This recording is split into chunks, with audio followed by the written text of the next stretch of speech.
안녕하세요. 저는 초등학생 딸아이를 둔 40대 여성 사연자입니다.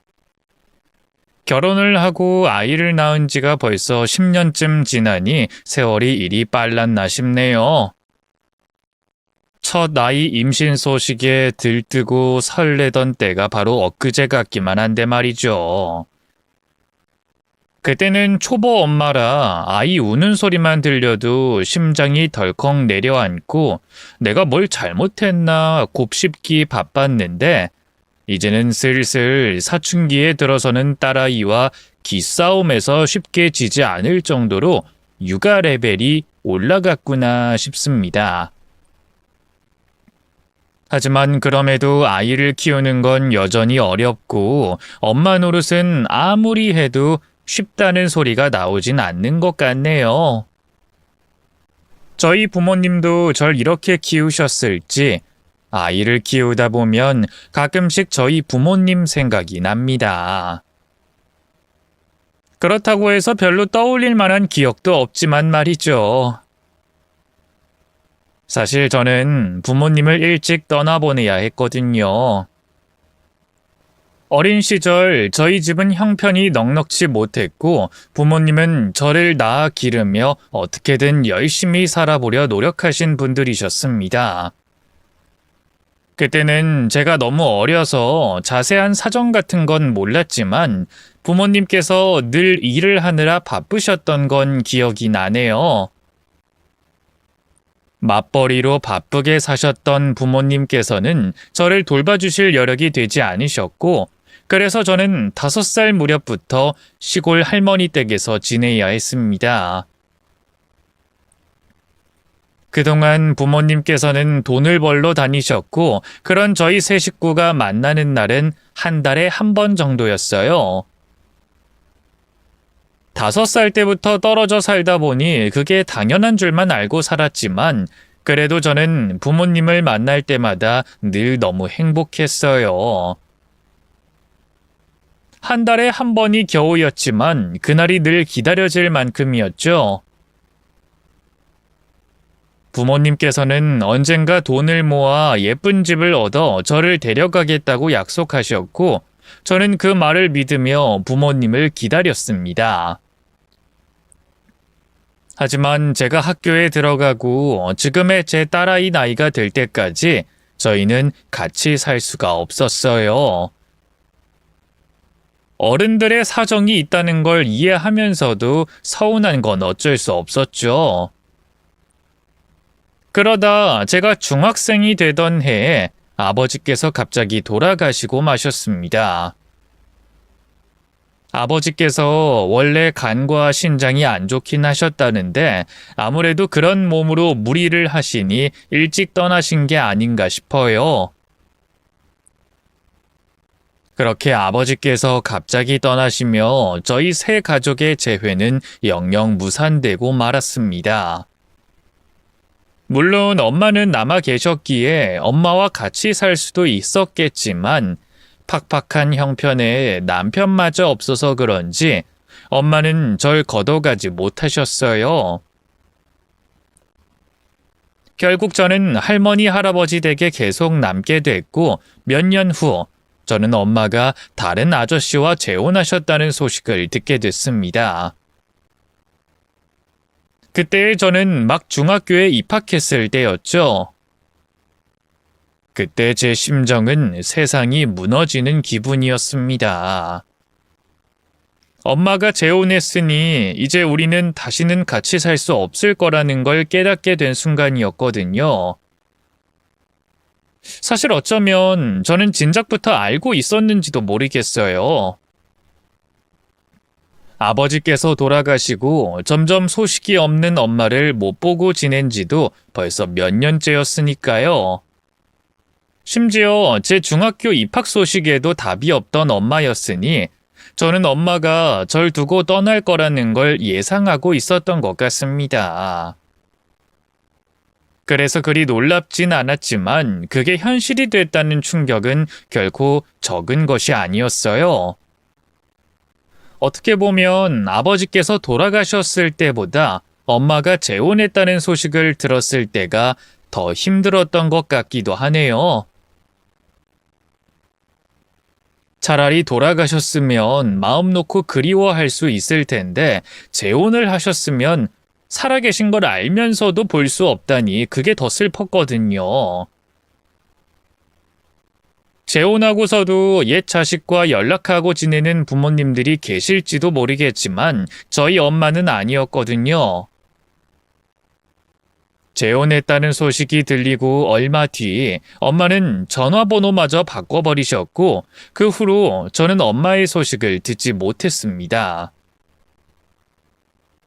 할머니, 할아버지 역시 저더러 엄마가 없는 셈치라고 하셨으니까요. 그렇게 그 후로 저는 계속 조부모님 손에 자랐고 다행히도 할머니, 할아버지의 사랑으로 무사히 성인이 될 수 있었습니다. 부모님 대신 어릴 적부터 저를 걷어 키워주신 할머니, 할아버지에게 저는 늘 은혜를 갚고 싶었어요. 오갈 곳 없는 저를 맡아주시고 챙겨주신 게 감사했거든요. 그래서 제가 성인이 되어 돈을 벌면 꼭 은혜를 갚을 거라 생각했는데 그것도 제 욕심이었던 건지 할머니, 할아버지는 제가 제대로 보답하기도 전에 먼저 제 곁을 떠나셨습니다. 워낙 금슬이 좋으셨던 분들이라 그랬는지 할머니가 돌아가신 지 1년 만에 할아버지가 떠나시며 전 결국 완전히 혼자가 돼버렸습니다. 원래도 부모와 떨어져 지내며 고아 신세나 다름없었지만 할머니, 할아버지가 돌아가시니 진짜로 제 편이 없더라고요. 그때 제 나이 겨우 22살이었는데 내 가족이라고 부를 사람이 없다는 건 너무 슬픈 일이었어요. 그런 저의 20대 시절은 온통 외로움뿐이었습니다. 일을 하고 집에 돌아가면 반겨줄 사람 하나 없는 빈집이었고 저는 그 적막함과 쓸쓸함이 싫어서 집에 들어가는 게 싫을 정도였어요. 오죽하면 멀쩡한 집을 놔두고 괜히 친구들 집을 전전하고 그랬을까요? 친구들과 있으면 괜찮아질까 싶었지만 그것도 잠시일 뿐이었습니다. 즐겁고 웃고 떠드는 건 잠시일 뿐 헤어지고 나면 더 외롭고 공허해지더라고요. 그래서인지 저는 일찍 결혼을 해서 가정을 꾸리고 싶었습니다. 혼자인 게 너무 외롭고 싫어서 저만의 가족을 만들었으면 좋겠다 싶었거든요. 그래서 저는 언제나 내 편이 되어주고 내 가족이 되어줄 남편을 만나는 것이 꿈이었습니다. 그리고 몇 년 뒤에 저는 정말로 꿈에 그리던 남편을 만나게 됐어요.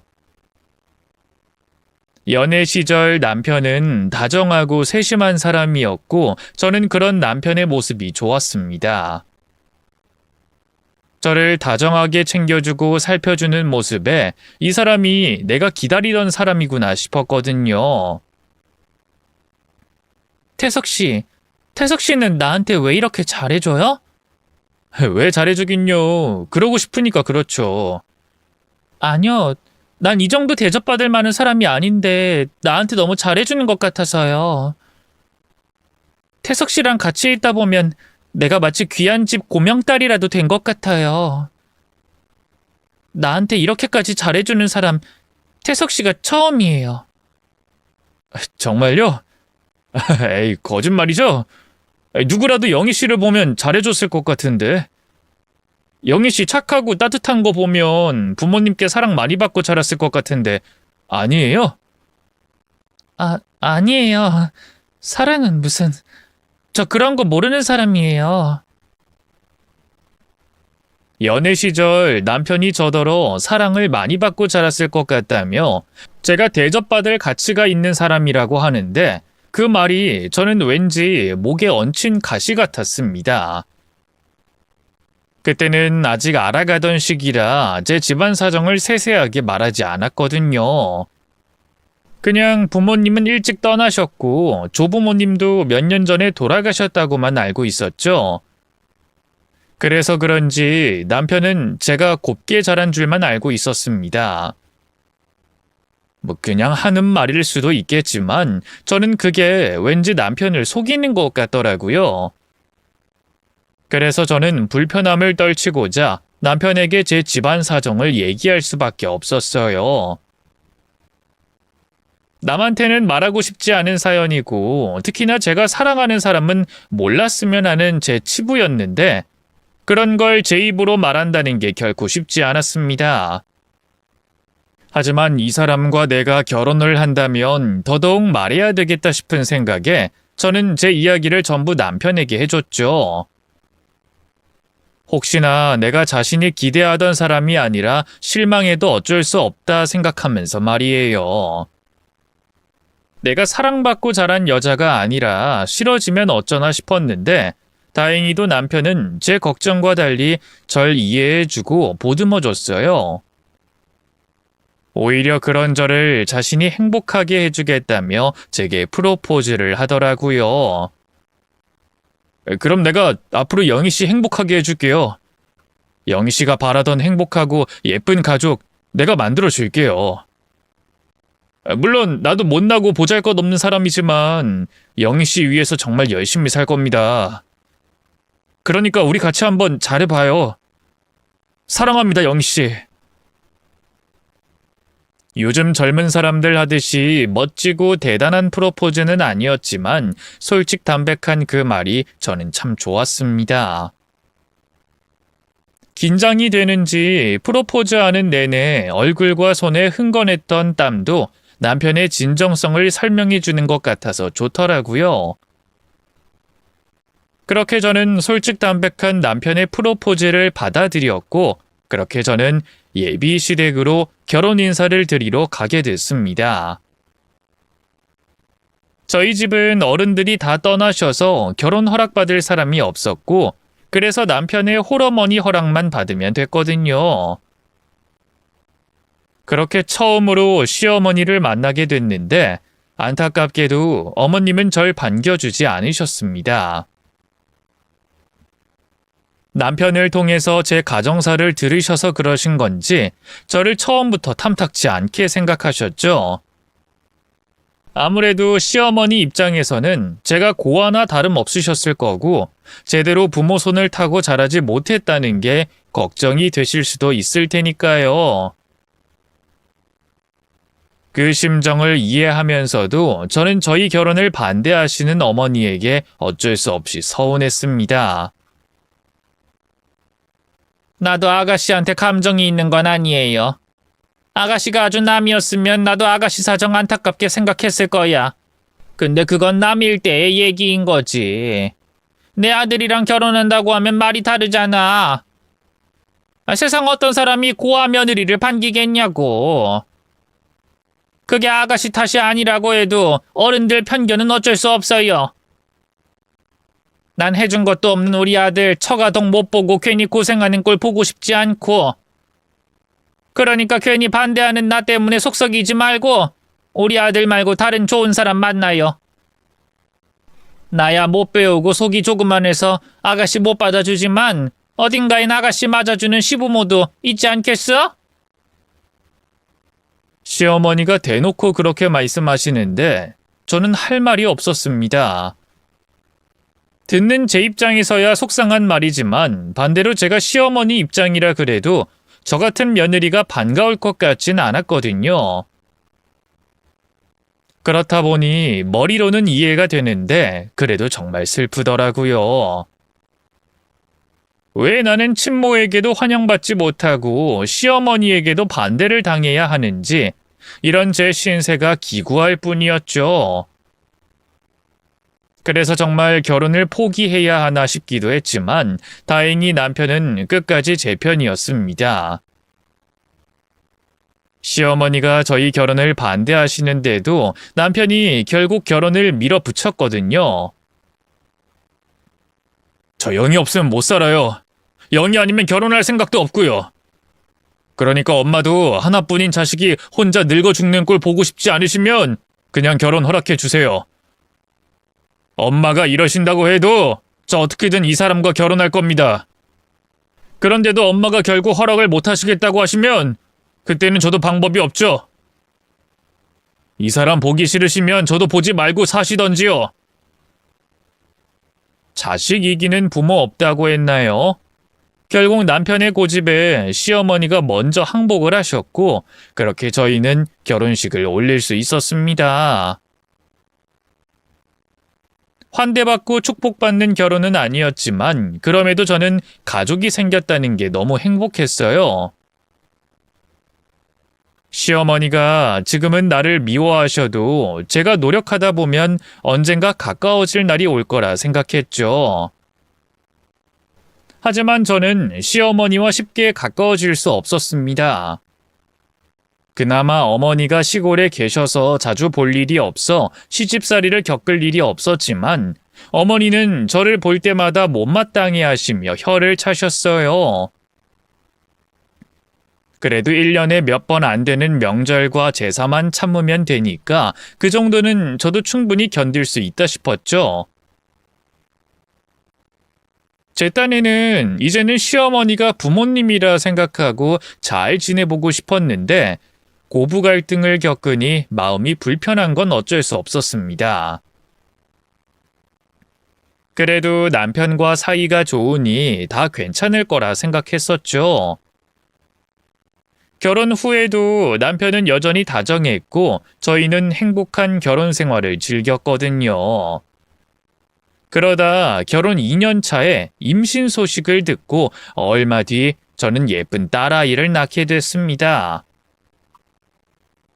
내심 아들을 원했던 남편은 조금 아쉬워하는 듯 했지만 저는 제 딸이 너무나 예쁘고 너무 사랑스러웠어요. 어떻게 이런 게 내 뱃속에서 나왔는지 신기하고 감격스러울 정도였죠. 하지만 역시나 시어머니는 별로 좋아하지 않으시더라고요. 어머니가 시골에서 농사 짓던 분이라 그러신지 가부장적인 생각이 있으셨거든요. 낳으려면 아들을 낳지. 딸은 시집 보내버리면 끝인데. 넌 참 부모복도 없더니 자식복도 없는 모양이다. 너처럼 인복이 없으면 아들을 낳아서 덕을 봐야 하는 건데 딸 낳아서 어디다 쓰려고 그러냐? 그래도 다행히 시어머니는 말씀은 그렇게 하셔도 저희 딸을 곧잘 예뻐하셨어요. 아들을 낳았더라면 더 좋아해 주셨을지 그건 모르겠지만 어쨌든 저희 딸을 만날 때마다 옆에 끼고 내려놓지 않으시더라고요. 그런 모습을 보면 어머니가 제가 미워서 괜히 저런 소리를 하시나 싶기도 하고 그래도 손녀는 저처럼 밉지 않으신가 보다 싶어 다행이었죠. 그렇게 저희 딸 지은이까지 태어나며 저희는 새 식구가 됐고 저는 그 사실이 너무나 기쁘고 행복했습니다. 사랑하는 남편을 만나 자식을 낳고 가족을 꾸리는 것이 제 유일한 꿈이었으니까요. 저는 사회적으로 성공하고 돈을 많이 벌고 그런 건 한 번도 바라본 적이 없었어요. 제가 바란 것은 오로지 행복하고 화목한 가족뿐이었죠. 그래서 저는 남편도 당연히 그렇게 여길 거라 생각했는데 제 생각이 틀렸던 건지 남편은 저와 가족을 꾸린 것만으로 만족하지 못하는 듯 했습니다. 아무래도 주변에서 보고 듣는 것이 있어서 더 그런 것 같았죠.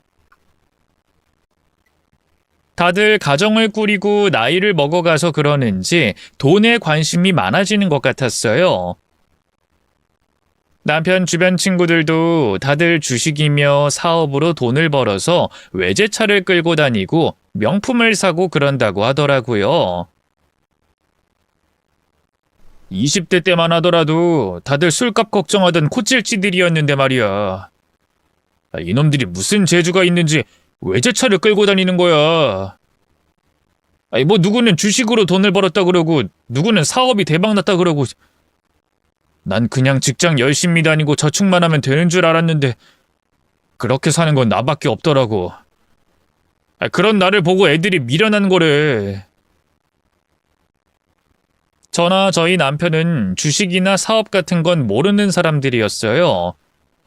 그냥 만기 퇴직할 때까지 열심히 회사 다니는 게 최고고 매달 월급 나오는 월급쟁이가 가장 안정적이라 생각하는 사람들이었죠.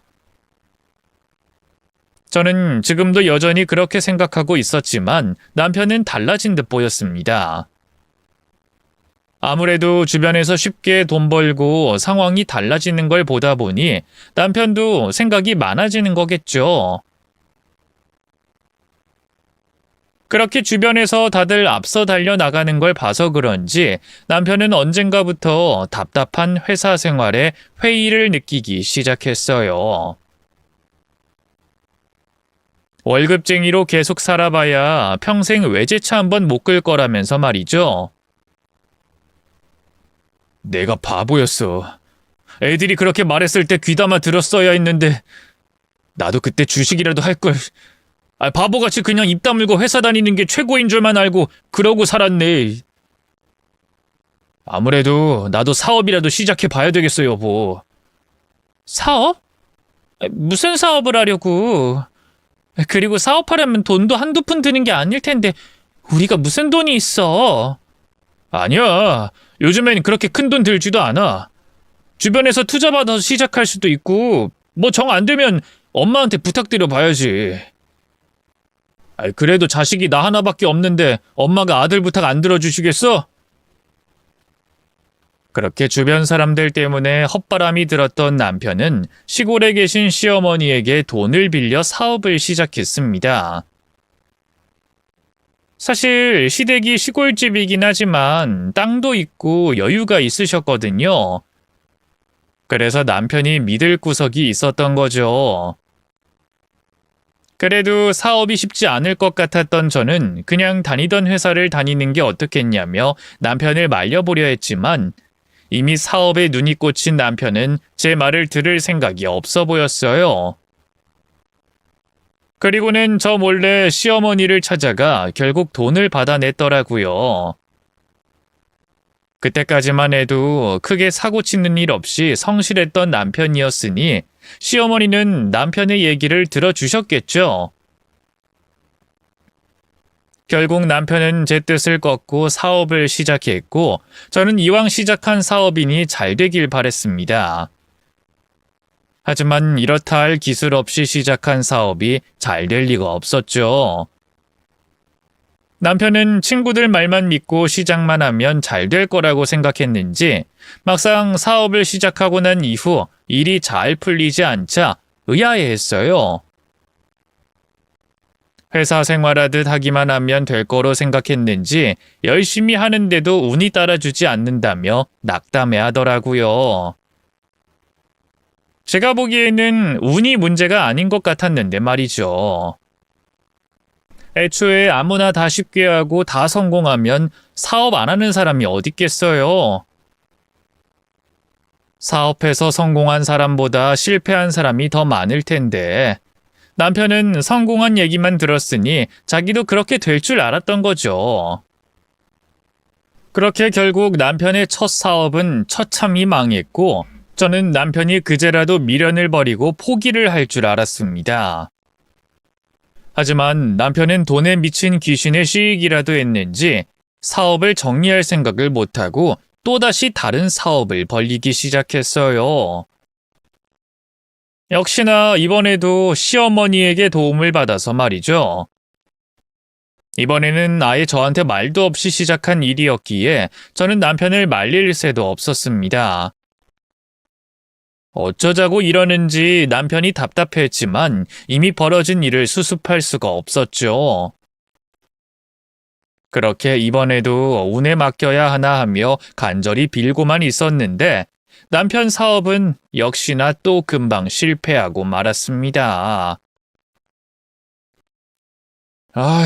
자금이 조금만 더 있었으면 성공할 수 있었는데, 진짜, 돈이 거기서 똑 떨어지냐. 여보, 이제 제발 그만해. 여기서 이만큼 했으면 당신도 할 만큼 한 거 아니야? 이제 미련 버리고 다시 회사 들어가, 응? 언제까지 안 되는 일 붙잡고 빚만 늘릴 거야? 이러다가 우리 진짜 다 망해. 아니야, 나 진짜 잘할 수 있어. 여기서 그만두라니, 그게 무슨 소리야. 당신은 내가 성공하지 못할 거라고 생각해? 나 진짜 될 거라니까? 나 조금만 더 믿어봐줘. 내가 잘 돼야 우리 가족이 다 잘 되지. 당신도 내 덕에 사모님 소리 듣고 살고 싶지 않아? 이전엔 남편이 매달 가져다주는 월급으로 부족하지 않게 잘 살았는데 왜 자꾸 안 되는 욕심을 부리는 건지 전 도통 남편이 이해되지 않았습니다. 남편은 제가 말리는데도 끝까지 사업 욕심을 버리지 못했고 저희 집은 점점 빚이 쌓여만 갔습니다. 집을 담보로 대출을 있는 대로 받아서 까딱 잘못하다가는 집까지 날아가겠구나 싶은 불안감에 저는 잠도 오지 않았어요. 그러다 결국 제가 우려하던 일이 벌어지고 말았죠. 어느 날 모르는 사람들이 문을 열어달라 두드리더니 우르르 들어와서는 집안 구석구석 빨간 딱지를 붙이고 가더라고요. 영문을 몰랐던 저는 나중에서야 저희 집이 날아갔다는 걸 알게 됐습니다. 남편이 빚에 빚을 얹어서 사고를 치고 말았던 거죠.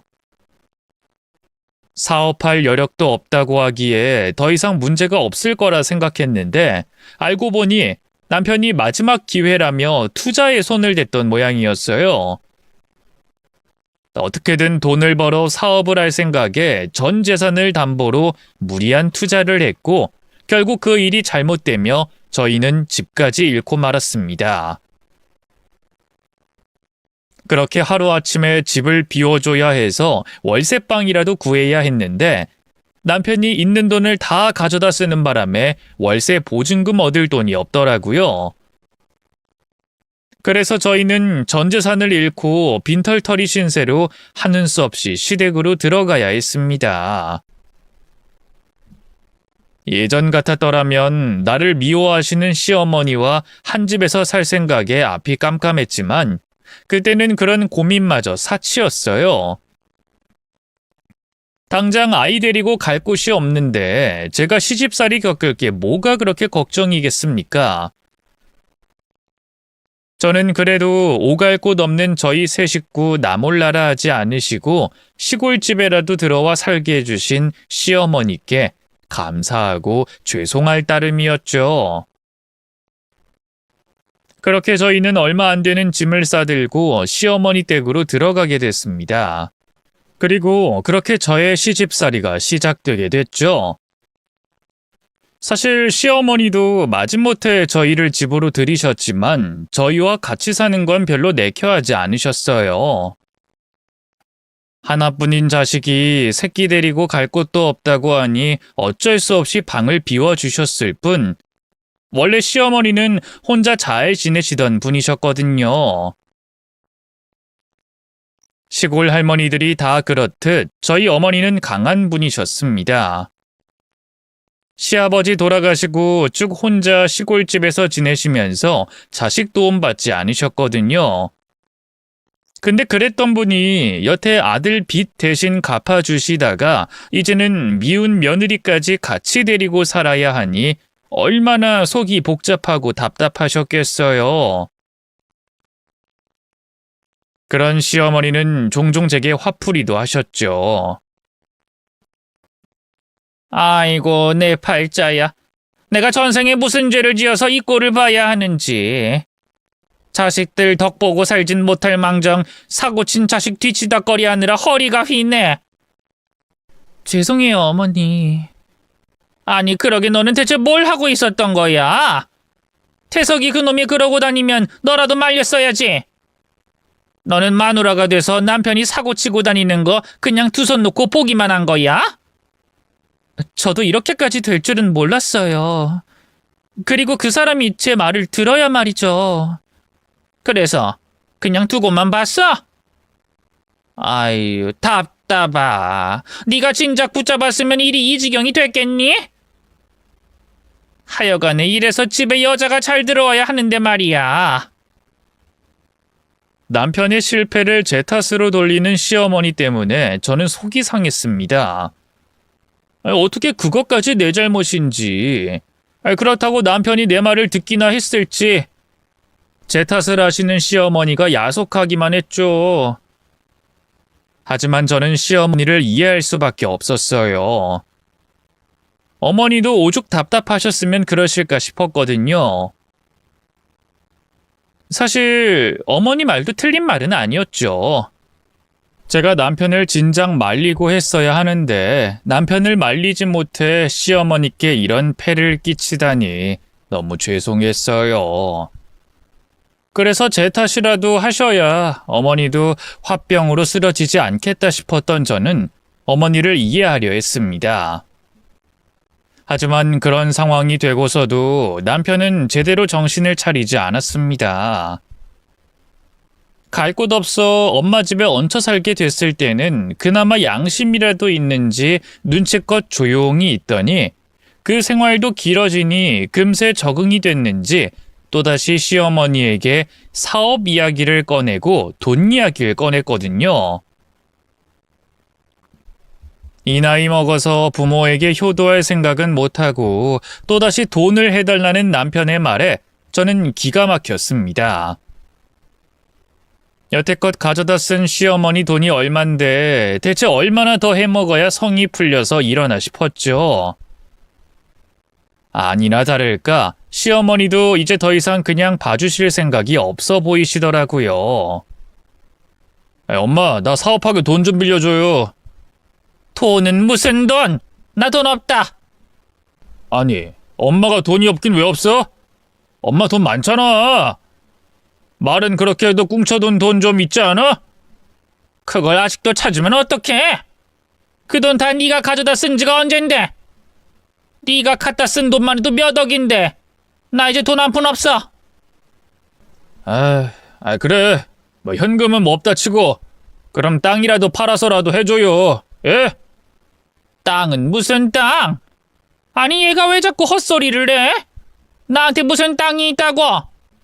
엄마 땅 있잖아. 아버지 살아계실 적에 소작도 주고 했던 거 다 아는데 어디 산도 우리 땅이라며? 아이고야, 그게 벌써 몇십 년 전 일인데 그게 아직도 있겠냐? 논밭은 네 아버지 살아계실 적에 다 정리했고 선사는 원래 돈도 안 되는 거라 전에 너 빚 갚아준다고 헐값에 팔았다. 진짜야? 엄마 거짓말하는 거 아니야? 아니 내가 자식 앞에서 뭐하러 거짓말을 해? 이놈이 내가 돈 없다고 사람을 거짓말쟁이로 만들어? 알겠고 그럼 지금 농사하는 땅 담보로 잡아서 뭐 어떻게 주면 안 될까? 돈이라도 빌려서 만들어 주던지. 엄마 진짜 나 답답해서 그래. 이 시골 촌구석에서 나더러 뭘 하라고. 돈이라도 몇 푼 쥐고 새로운 일이라도 해봐야지. 이놈 자식이 이제 남은 거라고는 손바닥만한 저 밭이 전부인데 나더러 그것까지 헤쳐먹으라고? 그럼 난 뭐 먹고 사냐? 네가 기어이 이 애미 숨통까지 끊어야 정신을 차리려고 그래? 이제 자식 덕에 호강하고 살아야 할 나이에 자식 뒤치다거리나 하다가 있던 재산은 자식놈이 다 털어먹고서 이 나이에 아직도 힘들게 밭일하고 농사지어서 근근히 먹고 사는데 이젠 그것까지 갖다 팔아먹으려고? 야, 이 불효막심한 놈아. 네가 그러고도 사람이냐? 사람이야?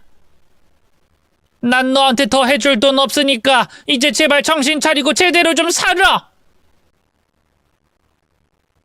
그래도 하나뿐인 자식이라며 편들어 주시던 어머니가 기어이 남편을 보고 불호령을 내리시는 걸 보고 저는 어머니의 한계도 이제 다 됐구나 싶었습니다. 그런 어머니의 모습에 남편이 이제라도 정신을 차렸으면 싶었지만 남편은 그 후로도 도통 정신을 차리지 못했어요. 당시에는 어머니가 화를 내셔서 찍소리도 못했지만 그럼에도 돈 없다는 시어머니의 말을 믿지 못했던 건지 어떻게든 시어머니가 숨겨놓은 돈을 찾아내려 난리였거든요. 어느 날에는 어머니와 밭일을 하고 들어오니 시어머니 방이 난장판이었는데 그걸 보고 저희는 도둑이 든 줄 알았습니다. 아이고야, 이게 무슨 일이야? 혜미야, 여기 좀 와봐라. 집에 도둑이 들었나 보다. 예? 도둑이요? 누가 우리 없는 사이에 창롱을 다 뒤진 모양이야. 어머니, 어떡해요? 경찰에 신고할까요? 그래, 경찰에 신고해라, 얼른. 저희는 당연히 도둑이 든 줄 알고 놀라서 경찰을 불렀는데 경찰들이 와서 조사를 했더니 범인이 저희 남편이었던 겁니다. 이 인간이 글쎄 시어머니가 분명 땅 문서를 숨겨놨을 거라고 생각해서 어머니 없는 사이에 방을 뒤졌던 거였어요. 당연히 도둑인 줄 알고 신고까지 했는데 알고 보니 범인이 아들이었다니 얼마나 창피하고 속상하셨을지. 시어머니가 그 일로 꽤나 충격을 많이 받으신 듯 보였습니다. 그리고 그날 이후로는 다시는 남편을 옹호하거나 편드는 일 없이 특히나 돈 문제에 있어서는 절대로 남편을 도와주지 않으시려고 하시더라고요. 물론 어머니가 도와주고 싶으셨어도 그럴 여력이 없으셨겠지만요. 그렇게 남편은 그런 가족들의 생각은 하지도 않은 채 계속 막무가내로 나오고 틈만 나면 사업을 벌이고 딴짓을 할 궁리만 하며 지내고 있었습니다.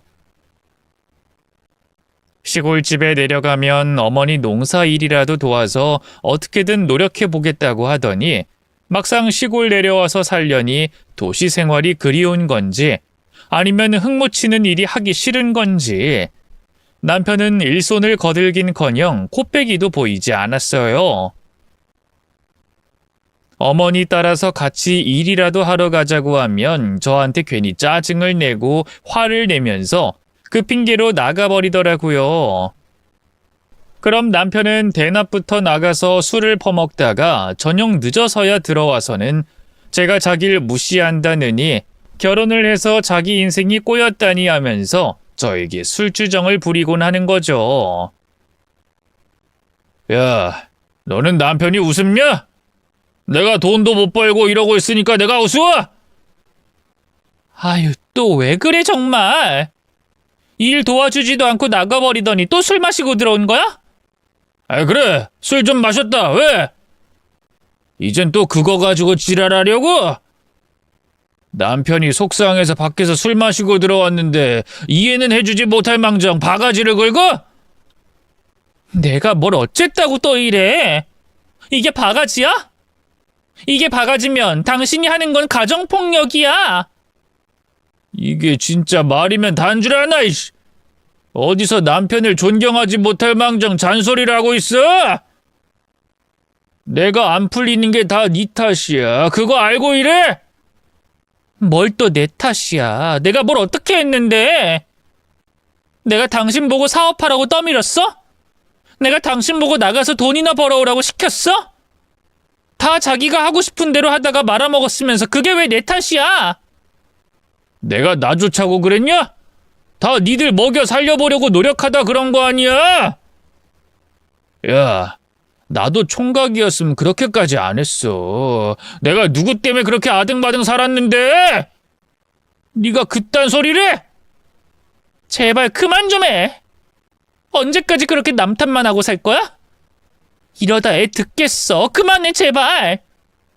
그만은 뭘 그만해. 이럴 줄 알았으면 그때 결혼 안 하고 그냥 혼자 사는 건데.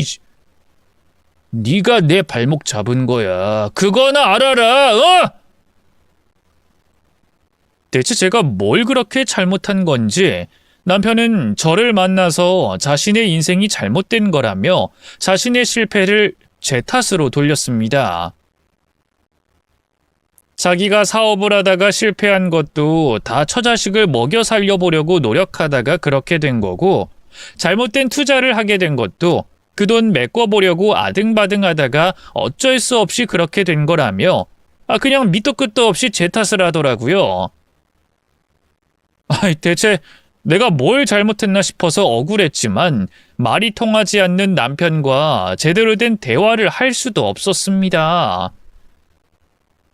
저는 그저 아이만이라도 이 소란을 못 듣길 바라며 술에 취해 행패 부리는 남편을 어르고 달래는 수밖에 없었죠. 그렇게 남편에게 한참 시달리다가 술 취한 남편을 재우고 방에서 나오면 방문 앞에 시어머니가 앉아 계시곤 하셨습니다. 아마 남편이 취해서 들어왔을 때부터 저희 방문 앞에 계셨겠죠. 저희가 싸우는 소리에 걱정이 되셨을 테니까요. 처음에는 아들이 염려되어 그러시나 보다 생각했는데 언젠가부터 생각해보면 남편이 아니라 제 걱정을 하셨구나 싶었습니다. 어머니가 남편 상태보다 제 얼굴 표정을 더 살피는 게 느껴졌거든요. 원래도 말씀이 많지 않은 분이신데다가 평소에 저를 구박하시던 분이라 대놓고 제 걱정했다고 말씀한 적은 없으셨지만요. 애는 잔다. 애비 들어오는 소리 듣고 내가 내 방으로 불러서 채웠다. 그러니 애 걱정은 안 해도 돼. 감사해요, 어머니. 안 그래도 지은이가 들었을까봐 걱정했는데. 그래서 애비는 자냐? 예. 난리치더니 피곤은 했는지 이제 자네요. 죄송해요, 어머니. 밤늦게 소란 피워서. 그걸 왜 네가 미안하다 그러냐. 네가 난리 피운 것도 아닌데.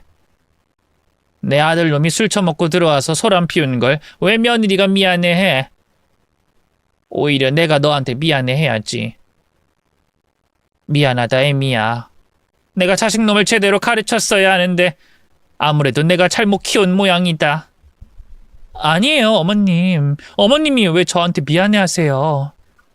전 괜찮아요. 아니야. 다 내 죄야. 아들놈이라고 그저 귀한 줄만 알고 해줄 수 있는 건 다 해줘서 그런지 아무래도 애가 잘못 자랐어.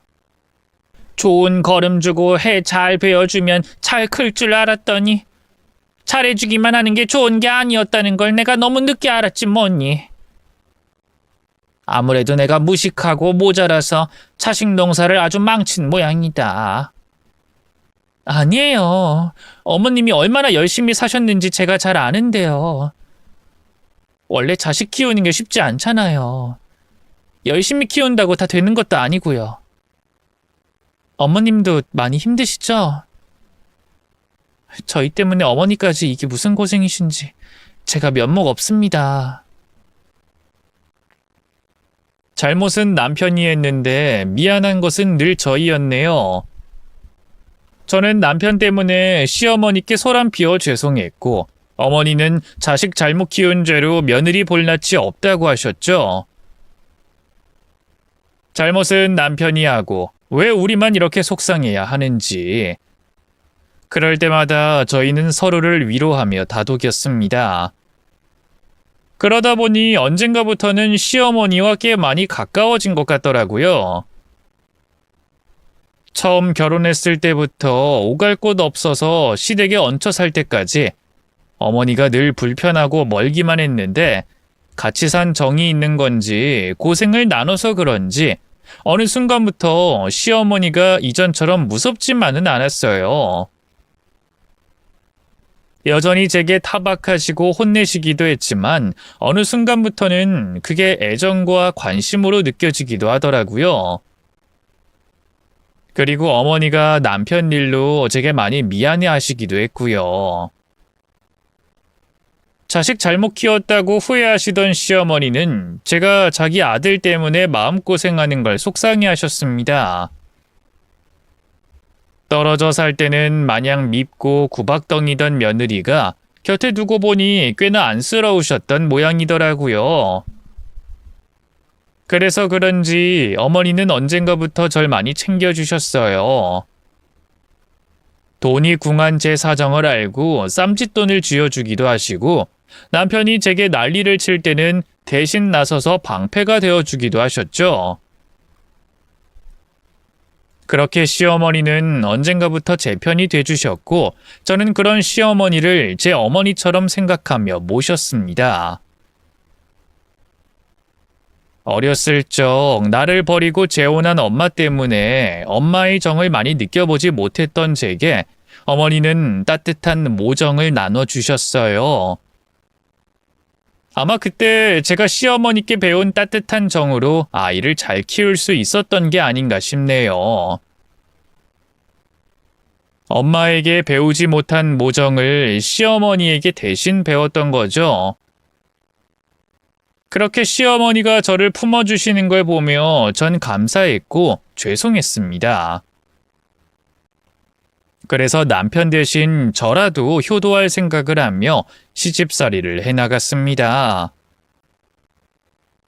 이렇게 제가 노력하는 걸 보며 남편도 정신을 차리고 가장 노릇을 했으면 싶었지만 한번 삐끗한 남편은 다시 똑바로 걸을 생각을 하지 못하고 점점 어긋나기만 했어요. 사업에 크게 실패를 하고 전의를 잃은 남편은 그 후로 무엇도 열심히 해볼 생각을 하지 않았습니다. 옛날에 성실하고 열심히 회사 다니던 그 사람은 대체 어딜 갔는지 남편은 언젠가부터 땀 흘려 돈 벌 생각을 하지 못하고 쉽게 일확천금을 벌 생각만 하는 것 같더라고요.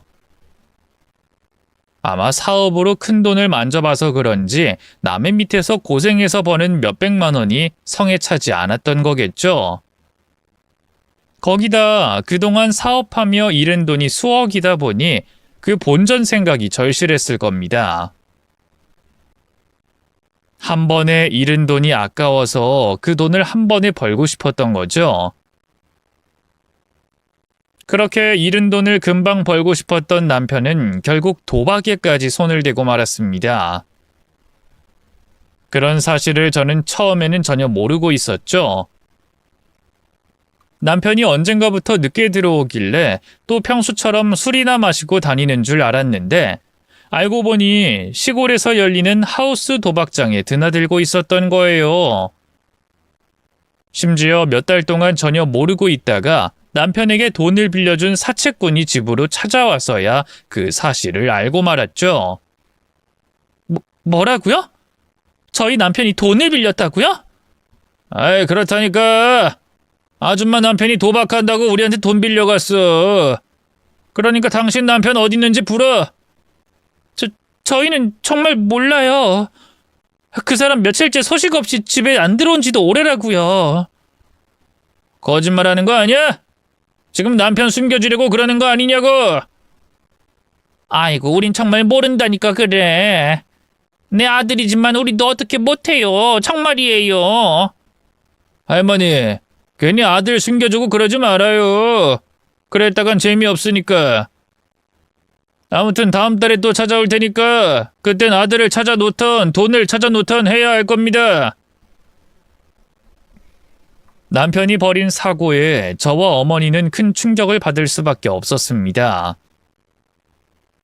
사업 실패에 투자로도 모자란 건지 기어이 손대서는 안 될 것에 손을 댄 거죠.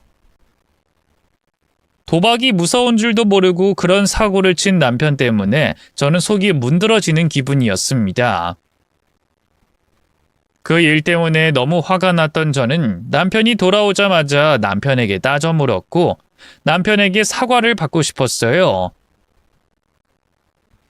나와 내 아이를 위험에 처하게 하고 나를 실망시킨 죄를 묻고 싶었죠.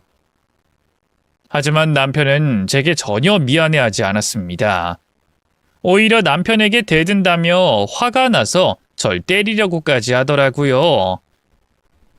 이게 보자보자니까 남편을 무시해도 정도가 있지. 네가 뭐라고 남자 하는 일에 끼어들어서 타박을 해? 내가 나 하나 잘 살자고 이러냐? 한판에서 빚 갚으려고 그러는 거 아니야? 도박으로 돈을 어떻게 벌어? 애초에 그게 말이나 돼? 거기다 당신 돈을 따기나 했어? 괜히 도박한다고 그러다가 사채업자들한테 빚만 더 졌잖아. 이젠 하다하다 사채까지 건드리고. 당신 정말 미친 거 아니야? 당신한텐 고생하는 식구들은 안 보여? 어머니나 나는 그렇다 쳐도 아직 한창 어린 당신 딸한테 미안하지도 않냐는 말이야. 제발 정신 차리고 가장 노릇을 해! 뭐라고? 그럼 지금 내가 가장 노릇 못한다 이거냐? 아니 내가 뭘 못했는데. 너 지금 먹고 살고 있는 게 누구 덕인 줄 알고 그딴 소리 하는 거야? 아주 이게 사람 속을 긁네 긁어. 어디 한번 나한테 얻어 맞아봐야 정신 차릴래? 기어이 남편이 제게 손을 대려 하자 시어머니가 놀라며 달려나와 제 앞을 막아서셨습니다. 그래도 아직 정신머리는 있는지 남편도 자기 엄마 앞에서 절 때리진 못하더라고요. 덕분에 얻어맞진 않았지만 남편의 폭력성을 보게 된 저는 내가 사랑했던 남편이 이렇게까지 망가졌다는 게 도저히 믿어지지 않았습니다. 그때는 정말 남편과 이혼 생각이 굴뚝 같았어요. 어차피 돈도 못 벌어오는 남편인데 속썩이고 폭력까지 휘두르려고 하면 제가 남편과 같이 살아야 할 이유가 뭔가 싶더라고요. 남들은 나이 때문에라도 참고 산다고 하지만 전 오히려 그래서 더 이혼을 하고 싶었어요.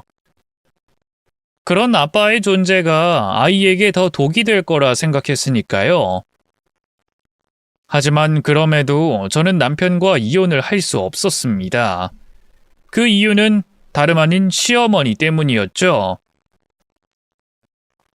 제가 남편을 떠난다면 어머니가 혼자 아들을 감당하셔야 할 텐데 그 꼴은 차마 못 보겠더라고요. 가뜩이나 고령이셔서 기운도 없으신 시어머니가 저 없이 혼자서 남편을 어떻게 감당하겠나 싶었던 거죠. 남편이 그나마 술 안 마시고 맨정신일 때는 말이라도 통하지만 하루 벌다 하고 술 퍼마시고 도박장 드나들고 제정신이 아닌데 그걸 어머니가 혼자 어떻게 견디시겠어요? 그래서 저는 그런 시어머니 때문이라도 남편을 참아줄 수밖에 없었습니다. 어머니도 그걸 아시는지 늘 제게 미안해하셨죠? 그래도 저는 시어머니와 서로 의지하며 지내면 견딜 수 있겠다 싶었는데 그런 시어머니가 남편 때문인지 결국 병을 얻어 몸져 눕고 마셨습니다. 그렇게 저는 병을 얻으신 시어머니를 열심히 간병해야 했죠. 어머니 꼭 일어나세요. 약해지지 말고 일어나셔야 해요.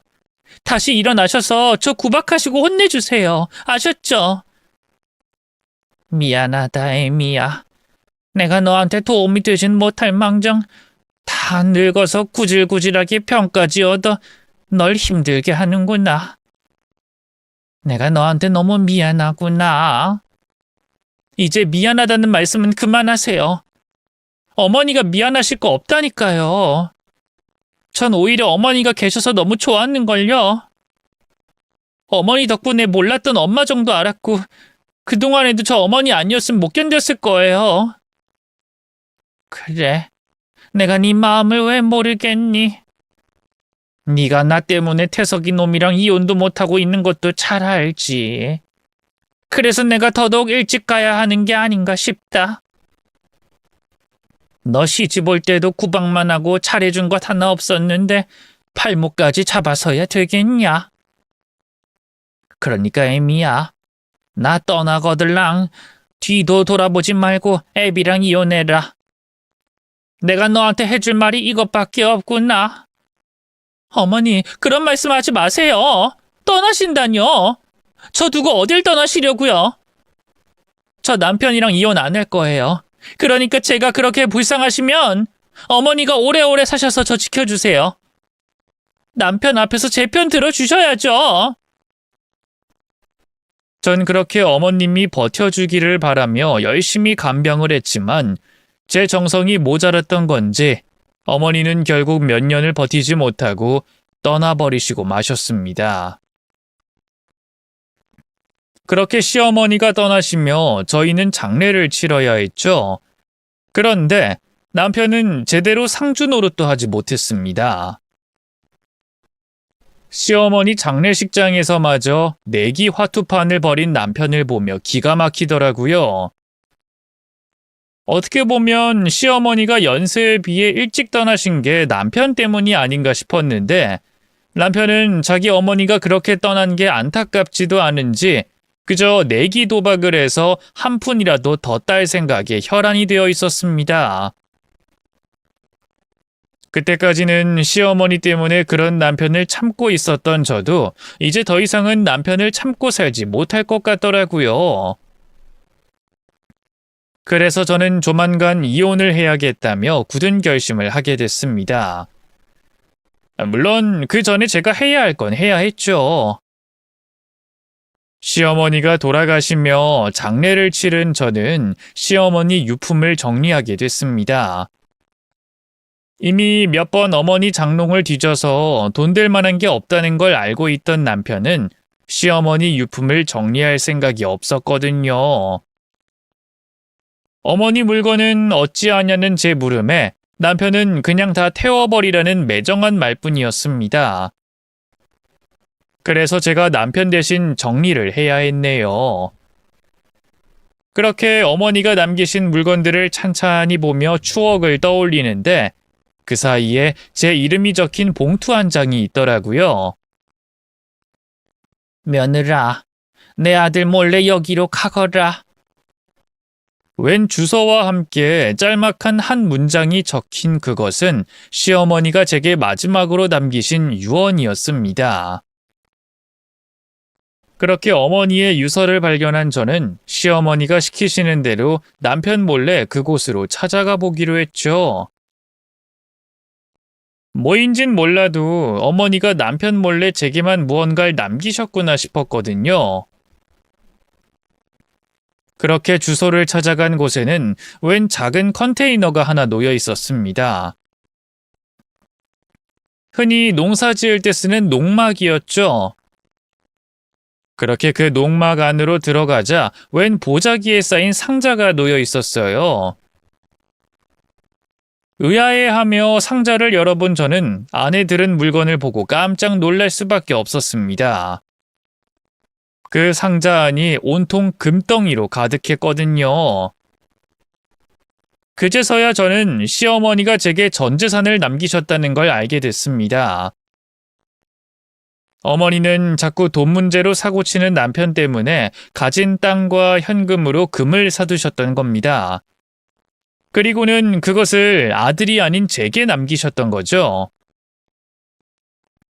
그 안에는 시어머니의 마지막 유언이 들어 있었는데 제게 미안하다는 말씀과 함께 남편과 이혼 후 딸아이와 새 출발을 하라는 당부가 적혀 있더라고요. 그 편지를 읽은 저는 자리에 주저앉아 눈물을 흘릴 수밖에 없었습니다. 제게 어마어마한 금덩이들을 남기신 것도 놀라웠지만 끝까지 절 걱정하신 시어머니 마음이 감히 헤아려지지 않았거든요. 낳고 기른 자식보다 며느리를 걱정하신 시어머니의 사랑을 전 평생 잊을 수 없을 것 같았습니다. 그렇게 시어머니가 남기신 금을 남편 몰래 숨겨둔 저는 얼마 뒤 남편과 이혼을 하며 딸아이와 나오게 됐습니다. 제가 시어머니 유산을 한 푼도 받지 않겠다고 하니 남편이 옳다구나 하며 곧바로 이혼을 해주더라고요. 어머니가 돌아가시면서 시골집과 밭이 남편 앞으로 돌아갔는데 남편은 그것마저 저와 나누기 싫었던 거죠. 처자식은 어찌 먹고 살지 걱정도 안 되는지 남편은 그 돈마저 도박에 갖다 쓸 게 뻔했습니다.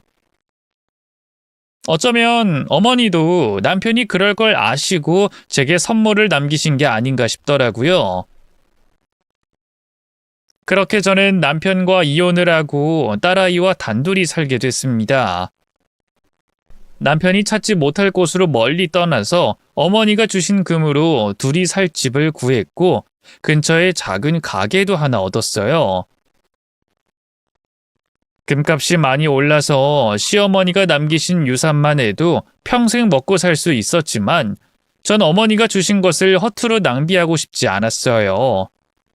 그래서 지금은 작은 식당을 꾸리며 열심히 살고 있습니다. 대박집 정도는 아니지만 꾸준히 손님들이 와주셔서 다행히 저희 두 식구 먹고 살 정도는 벌고 있네요.